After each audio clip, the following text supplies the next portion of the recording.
السلام علیکم ورحمت الله وبرکاته و مغفرته. محترم پوښتنه کړې ده چې د سهار څخه تر ماښامه پورې دغه ټول منځونه د سړي څخه قضا سي، بیا د ماښام د لمانځه څخه بعد راګرځي او که د ماښام د لمانځه څخه مخکې.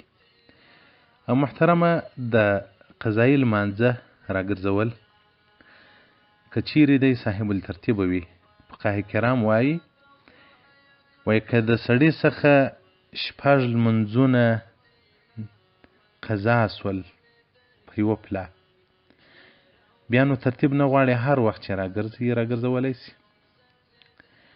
او که د چا څخه درې یا دوه لمونځونه قضا سي، نو بیا به د یا صاحب ترتیب وي یا به نه وي. صاحب ترتیب دې ته ویل کیږي چې د سړي پر ذمه باندې شپږ لمونځونه باقي نه وي پاته.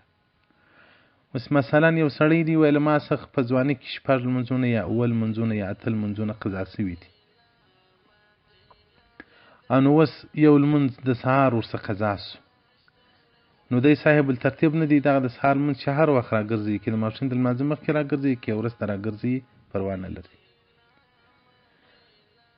دا خو صاحب الترتیبه نه دی. او صاحب الترتیبه دا دی چې د سړي څخه څلور لمونځونه قضا سوي وي، شپږ ته نه یې رسېدلي، نو په دغه صورت کې که د سړي څخه یو لمونځ قضا سي، د مازدیګر لمونځ قضا سي، هغه به د ماښام تر لمانځه له مخه راګرځي، وروسته به نه راګرځي.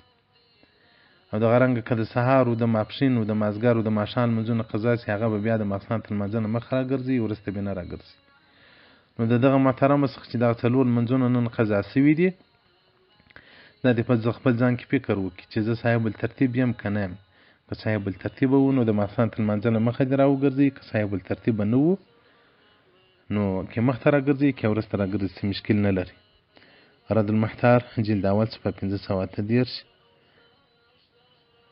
باب القضاء الفوائد ته پر وضاحت ورکړی دی، او بل د قضا میسج به هم زه در واستوم، هغه مطالعه کړئ. والسلام علیکم ورحمة الله وبرکاته.